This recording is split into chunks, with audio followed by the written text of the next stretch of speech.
अपना पहला चैप्टर खत्म हो चुका है जिसका नाम था समुच्चय। अब हम लोग अपने दूसरे चैप्टर पर चलते हैं और दूसरे चैप्टर का नाम है वास्तविक संख्याएं।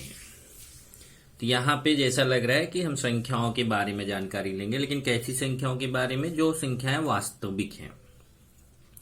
इसमें हम क्या क्या सीखने वाले हैं, सबसे पहले आओ सीखें। तो क्या क्या सीखने वाले हैं इसमें? एक तो हम सीखेंगे कि परिमेय संख्याएं जो होती हैं उनके गुणधर्म क्या होते हैं, अपरिमेय संख्याओं के गुणधर्म क्या होते हैं, करणी वाली संख्याएं कैसी होती हैं उनके गुणधर्म क्या होते हैं, वर्ग करणी की तुलना कैसे करते हैं, वर्ग करणी पर क्रियाएं कैसे करते हैं, वर्ग करणी का परिमेयीकरण कैसे करते हैं।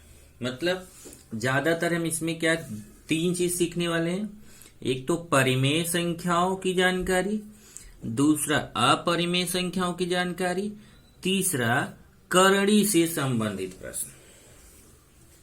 तो इसमें पहले आता है थोड़ा याद करें। कभी भी ये आता है थोड़ा याद करें तो आप समझ जाइए कि ये आपके कक्षा 8वीं में आपने जो पढ़ा है उसको याद करने के लिए बोल रहा है। तो देखते हैं, पिछली कक्षा में हमने प्राकृत संख्या, पूर्णांक संख्या और वास्तविक संख्याओं का अध्ययन कर लिया है। तो यहाँ पे देखिए जो जो संख्या आपने अध्ययन किया उसी का एक बार रिवीजन किया जा रहा है। वैसे मैंने एक बार आपको समुच्चय में ये पढ़ाया था, फिर भी एक बार फिर देख लीजिए। ये देखिए एन से किसको प्रदर्शित करते हैं? प्राकृत संख्याओं को। प्राकृत संख्याओं को किससे प्रदर्शित करते हैं? एन से, जिसको हम इंग्लिश में बोलते हैं नेचुरल नंबर्स। तो नेचुरल के एन से इसको प्रदर्शित करते हैं। और ये होता है 1 2 3 4 डॉट डॉट डॉट। ये कभी डॉट डॉट डॉट लगता है, इसका मतलब कहां तक ये जाएगा? अनंत तक। मतलब 1 2 3 4 से लेके कहां तक? अनंत तक। अनंत तक मतलब ऐसे 5 6 7 8 ऐसा आगे जाता रहेगा, अनंत तक जाएगा। ऐसे ही जो प्राकृत संख्या है, जब उसमें 0 को भी ले लेते हैं तो हमारी वो पूर्ण संख्याएं बन जाती हैं। तो पूर्ण संख्याओं को किससे प्रदर्शित करते हैं? W से। W से पूर्ण संख्याओं को प्रदर्शित करते हैं, क्योंकि इसको बोलते हैं होल नंबर।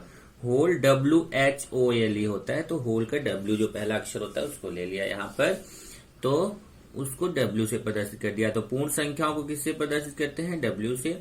और इसमें ये प्राकृत संख्याएं तो पूरी आती ही है, एक और अंक आता है, कौन? 0 आता है। तो शुरुआत कहाँ से होती है इसकी? 0 से होती है। 0 1 2 3 4 कहां तक जाएगा? अनंत तक जाएगा। तीसरा आता है इंटीजर, I, पूर्णांक संख्याएं। कौन सी संख्याएं आती हैं? पूर्णांक संख्याएं, जिसको इंग्लिश में बोलते हैं इंटीजर। इंटीजर के पहले अक्षर I से इसको प्रदर्शित करते हैं। तो पूर्णांक संख्याओं का समुच्चय। अब पूर्णांक संख्याएं जो होती हैं वो, उसमें कौन कौन सी संख्याएं आती हैं जरा देखिए। इसमें बीच में तो 0 रहता है, इसके दाईं तरफ पूरी प्लस वाली संख्या रहती है, अनंत तक। देखिए डॉट डॉट डॉट लगा मतलब अनंत तक।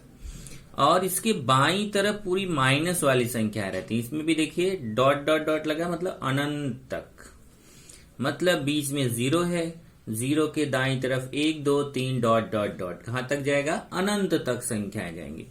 इसके बाईं तरफ आएंगे तो -1 -2 माइनस, ऐसा माइनस वाली संख्या है, -1 -2 -3 माइनस वाली संख्या ऐसे कहां तक जाएंगी? अनंत तक। तो इसमें बीच में 0 रहता है, दाईं तरफ प्लस वाली संख्या रहती है, बाईं तरफ माइनस वाली संख्या है। ये दाईं तरफ भी अनंत तक जाती है, बाईं तरफ भी अनंत तक जाती है। तो इसकी शुरुआत हम नहीं बता सकते कि कहां से होती है। ओके, आगे आता है परिमेय संख्याएं। तो परिमेय संख्याएं क्या संख्याएं होती हैं? जो संख्याएं बटे के रूप में हो,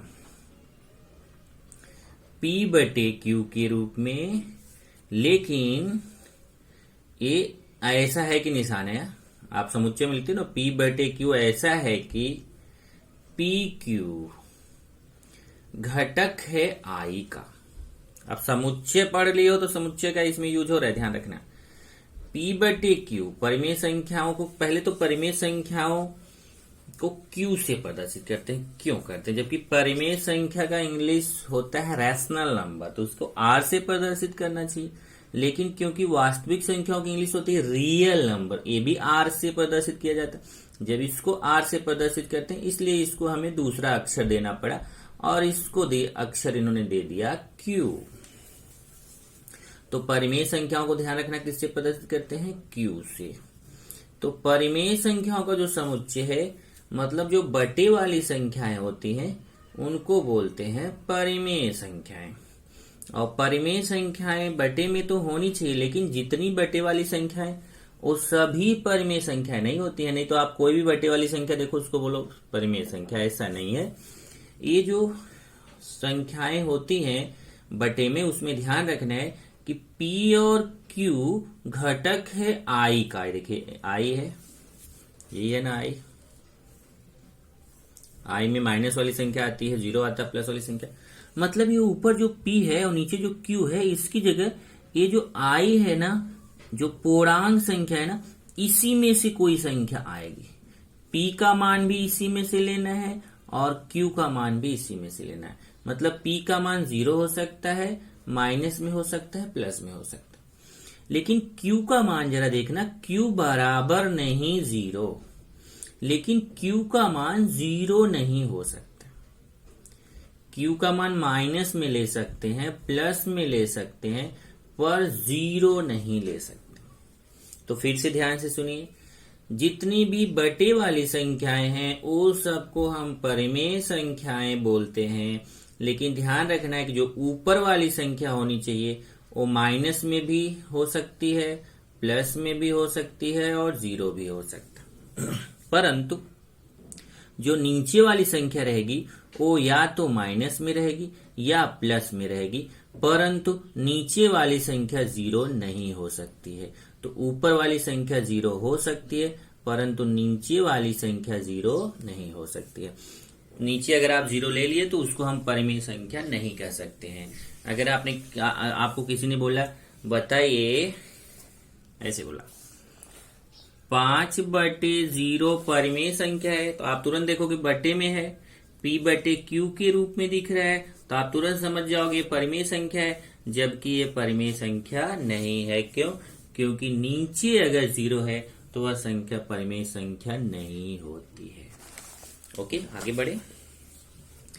अब इसी में एक और आता है अपरिमेय संख्याएं, जो अभी आप आगे चल के पढ़ोगे, इसीलिए यहाँ पे अपरिमेय संख्या नहीं दिया है, क्योंकि अपरिमेय संख्या आपको यहाँ पर पढ़ना है। तो अपरिमेय संख्या मैं बोल देता हूं क्या होता है, ऐसे यहीं पे चल रहा है। तो जो संख्याएं परिमेय संख्याएं नहीं होती हैं, मतलब परिमेय संख्याओं को छोड़कर जो संख्याएं बचती हैं, उनको बोला जाता है अपरिमेय संख्याएं। और अपरिमेय संख्याओं को प्रदर्शित करते हैं Q' से। चलो मैं यहां लिख देता हूं, अपरिमेय संख्याएं। तो अपरिमेय संख्याओं को हम प्रदर्शित करते हैं किससे? Q' से। और अपरिमेय संख्याएं कौन सी संख्याएं होती हैं? जो संख्याएं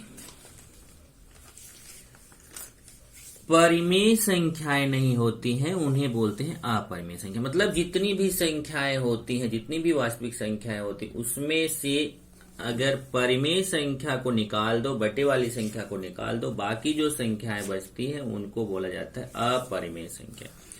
अपरिमेय संख्याएं ज्यादातर करणी वाली संख्याएं होती हैं, जिनका वर्गमूल सीधा सीधा नहीं निकलता है। जैसे देखिए, करणी में 2, करणी में 3, करणी में 5, ये सब जो है ये अपरिमेय संख्याएं हैं, क्योंकि इनका वर्गमूल डायरेक्ट नहीं निकलता। जैसे अभी करणी में 9 ले लूं तो 9 का वर्गमूल निकलता है, करणी में 4 ले लूं तो 4 का वर्गमूल निकलता है। तो जिसका वर्गमूल निकलता है वो परिमेय संख्या बोली जाएगी। पर जिसका डायरेक्ट वर्गमूल नहीं निकलता, इसका वर्गमूल अगर आप निकालोगे ना तो निकलता ही जाएगा, निकलता ही जाएगा, कभी खत्म नहीं होगा। ऐसी संख्याओं को बोला जाता है अपरिमेय संख्या। और ये जो जितनी संख्या, ये सब आपने पढ़ लिया। कौन कौन सा पढ़ा? प्राकृत संख्याएं, पूर्ण संख्याएं, पूर्णांक संख्याएं, परिमेय संख्याएं, अपरिमेय संख्याएं, ये सब कितना हो गया? 1 2 3 4 5। ये पांचों संख्याएं मिल करके सबको एक में मिला दो तो सबको मिला के बोला जाता है वास्तविक संख्या। मतलब वास्तविक संख्या में ये प्राकृत संख्या भी आता है, वास्तविक संख्या में पूर्ण संख्या भी आता है, वास्तविक संख्या में पूर्णांक संख्या भी आता है, वास्तविक संख्या में परिमेय संख्या भी आता है और वास्तविक संख्या में अपरिमेय संख्या भी आता है। सारे जितनी भी संख्या आपने पढ़ा ये सब वास्तविक संख्या के अंतर्गत आते हैं। एक चीज और बताना रह गया, ये जो परिमेय संख्या आप देख रहे हैं ना, बट्टे वाली संख्या है, इसके अंदर ये सब आते हैं। देखिए, क्योंकि आप बोल रहे ये देखिए, ये जो संख्या है ना, प्राकृत संख्या है, पूर्ण संख्या है, पूर्णांक संख्या है, सबके बटे में एक छिपा रहता है। ये बटे में दिख नहीं रही है पर बटे में है। जैसे अगर मैं बोलूं ये 4 जो है यह 4 पूर्णांक संख्या है, तो 4 पूर्णांक संख्या है, प्राकृत संख्या भी है और पूर्ण संख्या भी है, लेकिन ये मैं बोलूं ये आपका बटे में है और आप बोलोगे बटे में नहीं है। बटे में है क्योंकि इसके बटे में एक छिपा हुआ है, तो P बटे Q के रूप में है। और जब ये P बटे Q के रूप में है तो इसका मतलब जितनी भी संख्याएं ये सब हमें बटे में नहीं दिख रही हैं, वास्तव में इन सब के बटे में एक छिपा हुआ है, इसलिए ये सब संख्याएं भी बटे में हैं। इसलिए ये सारी संख्याएं परिमेय संख्याएं कही जाएंगी। ये सभी संख्याएं क्या बोली जाएंगी? परिमेय संख्याएं। अब देखिए यहां से अब एक पॉइंट आ गया जो यहां पे समझाया है। क्या समझाया है? ये देखिए उपसमुच्चय का निशान है। देखिए ये सब उपसमुच्चय का, आपने अभी समुच्चय में पढ़ा था ना, उपसमुच्चय। तो ध्यान से देखिए, उपसमुच्चय का मतलब होता है, समझाया, फिर से समझिए। जो नए बच्चे होंगे वो शायद ना समझे तो उनको समझा देता हूं। यदि एक समुच्चय के सभी घटक दूसरे समुच्चय में हो तो जिस समुच्चय के सभी घटक दूसरे समुच्चय में होते हैं उसको बोला जाता है उपसमुच्चय। जैसे देखिए, इधर से देखिए, ये सभी प्राकृत संख्याएं पूर्ण संख्या में आ रही हैं।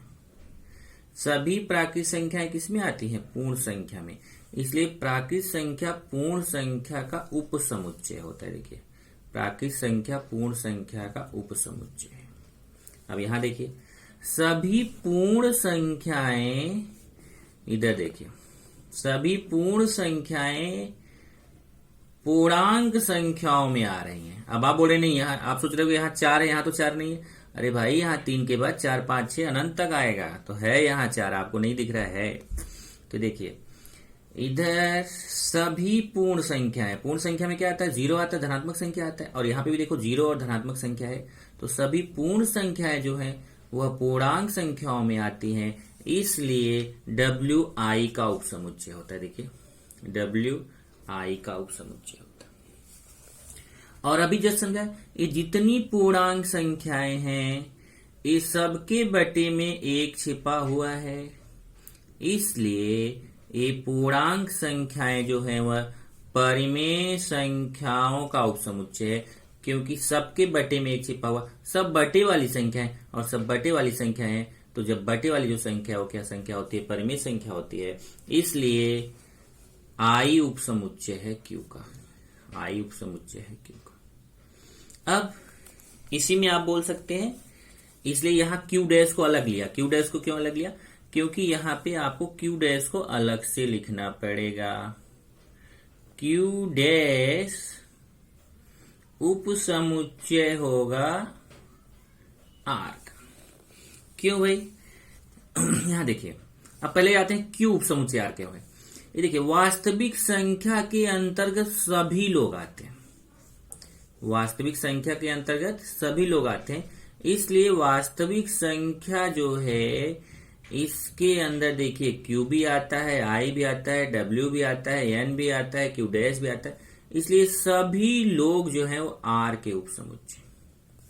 ये देखिए, जो परिमेय संख्या है एक इसके अंदर आती है, वास्तविक संख्या के अंतर्गत आती है, इसलिए ये परिमेय संख्या जो Q है वह उपसमुच्चय है R का। ऐसे ही जो अपरिमेय संख्याएं होती हैं वो भी वास्तविक संख्या के अंतर्गत आती हैं, इसलिए ये जो अपरिमेय संख्याएं हैं वह भी उपसमुच्चय है R का। अब आता है कि परिमेय संख्याओं में क्रम संबंध, मतलब अगर दो परिमेय संख्या जैसे बटे की संख्याएं हैं और हमें पता है करना है कौन छोटा है कौन बड़ा है, तो कैसे पता करेंगे? तो उसके लिए यहाँ नियम दिया गया, आपने 8वीं में पढ़ा था कि यहाँ ध्यान रखना है। देखिए लिखा है Q बड़ा है 0, S बड़ा है 0। इसका मतलब समझ लो, इसका मतलब है कि यहाँ जो Q और S का मान है वो हमें प्लस में लेना है, वो हमें 0 से बड़ा लेना है। मतलब जो भी आपको माइनस चिन्ह लगाना ऊपर लगा लो भैया, लेकिन नीचे अभी केवल कौन सा लगाना, प्लस में। तब हम ये नियम, तभी हम ये सूत्र अप्लाई कर सकते हैं। मतलब अगर नीचे माइनस लगा भी है ना तो उसको ऊपर ले लो, तब जाकर के ये कैलकुलेशन करो। चलिए करते हैं। यहाँ पे जैसे आपको तिर्यक गुणा करना है, P का S से गुणा करना है, R का Q से करना है। P का गुणा किससे करना है? S से। R का गुणा किससे करना है? Q से। अगर P का S से गुणा करेंगे तो PS आएगा, मतलब P गुणे S आएगा, और R का Q से करेंगे तो R गुणे Q आएगा, या Q गुणे R। देखो यहाँ P गुणे S, यहाँ Q गुणे R, तिर्यक गुणा करना है। तो पहला केस क्या है कि अगर P गुणे S का मान Q गुणे R के मान के बराबर आ जाता है तो फिर ये P बटे Q का मान भी R बटे S के मान के बराबर रहेगा। दूसरा है, अगर P गुणे S का मान R गुणे Q या Q गुणे R के मान से बड़ा आ जाता है, देखिए बड़े का निशान है। अगर P गुणे S का मान Q गुणे R के मान से बड़ा आ जाता है तो P बटे Q भी बड़ा होगा R बटे S से, तो P बटे Q भी बड़ा होगा R बटे S से। तीसरा है, अगर P गुणे S का मान, ये छोटे का निशान है, छोटा हो जाता है Q गुणे R से। अगर P गुणे S का मान छोटा आता है Q गुणे R से तो P बटे Q का मान भी छोटा रहेगा R बटे S से। जैसे एक उदाहरण मैं आपको लेके बता देता हूं। जैसे अगर मान लीजिए एक है 3/4 और 5/6, इसमें पता करना है कौन बड़ा है कौन छोटा है। तो मैं क्या करूंगा, तिर्यक गुणा करूंगा, 3 गुणे 6 ऐसे और 5 गुणे 4। अब यहां देखिए 3 छक 18 आएगा और ये 5 चौक 20 आएगा। अब देखेंगे कि इसमें 18 छोटा हो गया, तो लिखेंगे क्योंकि 18 छोटा है 20 से, 18 छोटा है 20 से, छोटे का निशान, तो 18 20 से छोटा, इसलिए 18 की तरफ वाली भिन्न छोटी रहेगी, 18 की तरफ वाली परिमेय संख्या छोटी रहेगी और 20 की तरफ वाली परिमेय संख्या बड़ी रहेगी। अगर मान लीजिए ये दोनों बराबर आ जाता, जैसे दोनों 18-18 आ जाता, तो ये दोनों भिन्न भी बराबर हो जाती। अगर मान लीजिए 20 इधर आया होता, 18 इधर आया होता, ऐसे आया होता, 20 इधर 18, तो इधर वाली संख्या बड़ी है तो इधर वाला भिन्न बड़ा हो जाता है, ये वाली संख्या छोटी है तो छोटा हो जाता है। तो इस तरीके से हमें तिर्यक गुणा करके पता करना होता है, आपने 8वीं में पढ़ा है। ये तो कुछ हमारे बेसिक हो गए, थोड़ा याद करें।